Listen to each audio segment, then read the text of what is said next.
उत्तर प्रदेश में इस समय जो राजनीतिक खेल चल रहा है वह सभी के सामने आना चाहिए।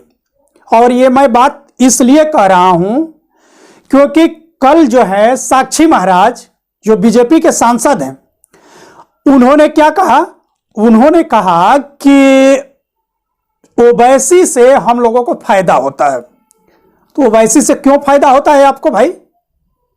ये जनता को बताइए कि ओवैसी से आपको क्यों फायदा होता है। ओवैसी से आपको इसलिए फायदा होता है कि ओवैसी जो हैं मुस्लिम ध्रुवीकरण की बात करते हैं। वहां पर योगी जी जाएंगे, हिंदू ध्रुवीकरण की बात करेंगे, साक्षी महाराज जाएंगे, हिंदू ध्रुवीकरण की बात करेंगे, तो आपको फायदा होगा। आसानी से आप जो है पोलराइज करके 5 साल आप बैठे रहते हैं, कोई विकास का काम नहीं करते और आसानी से आपको वोट मिल जाता है, तो ये तो फायदा होगा ही होगा। और एक बात जनता को समझना चाहिए कि आखिर ओवैसी, अभी हम लोग बिहार में देखें, आप भाई मुस्लिम इलाके में ही क्यों चुनाव लड़ते हो? आप चुनाव लड़ने का सबको लोकतांत्रिक अधिकार है, आप एक लोकतांत्रिक देश में हैं, आपको चुनाव लड़ने से कोई नहीं रोक रहा। लेकिन आप मुस्लिम इलाके में ही क्यों चुनाव लड़ रहे हो? आप सारे इलाकों में आप चुनाव लड़ो। दूसरी बात यह है कि पोलराइजेशन जो है, पूरा उत्तर बिहार का चुनाव देख लीजिए, जहां पे ध्रुवीकरण का चांस था वहां जाकर के आप ध्रुवीकरण कर दिए। वही खेल आज उत्तर प्रदेश में हो रहा है कि ओवैसी जहां जहां जाएंगे मुस्लिम वोटरों को ध्रुवीकरण करेंगे, हम हिंदू वोटर आसानी से ध्रुवीकरण कर लेंगे और चुनाव जीत जाएंगे। जब ओवैसी चुनाव लड़ रहे हैं या योगी जी चुनाव लड़ रहे हैं, तो आप विकास की बात क्यों नहीं करते? आप में यदि इतना दम है, आप विकास किए हैं, तो इस बात को बताइए कि हमने ये एक्सप्रेसवे बना दिया, ये मेट्रो बनाया, इतने स्कूलों को मॉडर्नाइज किया, इतने हॉस्पिटल या मेडिकल कॉलेज बना करके लोगों को दे दिए। आप इस पे चुनाव लड़ने का आप में दम है ही नहीं, इसलिए आप में दम नहीं है कि आप लोग काम तो करते नहीं।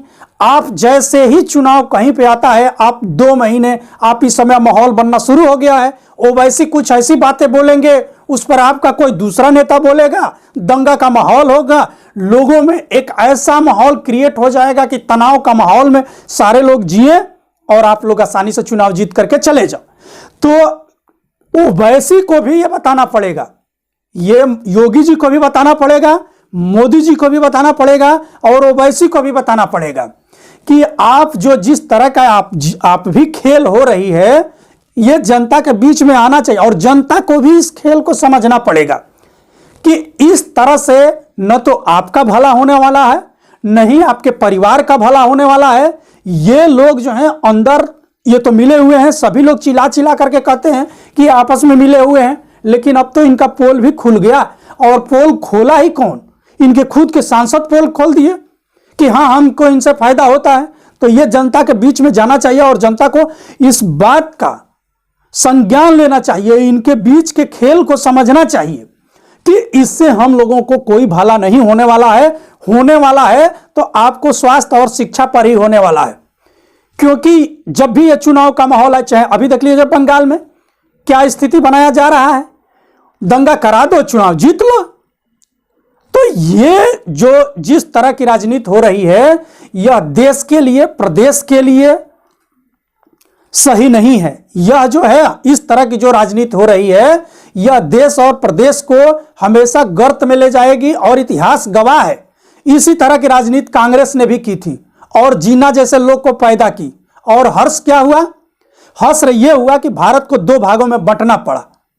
तो ये जो राजनीति हो रही है, बंटवारे वाली राजनीति, चाहे वो ओवैसी चाहे वो बीजेपी, ये बंटवारे की राजनीति को अब ये जनता स्वीकार भी नहीं करेगी और स्वीकार करना भी नहीं चाहिए। और इन लोगों को जहां ये लोग मिले, जिस फ्रंट पे मिले, इन लोगों को एक्सपोज करना है। नहीं तो ये मिल करके इसी तरह का खेल खेलते रहेंगे और जनता जो है इन लोगों के खेल में फंसती चली जाएगी। और जो हम लोगों की मूलभूत सुविधाएं हैं, उससे लोग जो हैं हमेशा वंचित होते रहेंगे। धन्यवाद। आपको हमारे इस चैनल की न्यूज़ पसंद आई हो तो चैनल को सब्सक्राइब, लाइक, शेयर, कमेंट करना ना भूलें। और हाँ, बेल आइकन ज़रूर प्रेस करें, जिससे कि नई वीडियो की नोटिफिकेशन आप तक सही समय तक पहुंच जाए।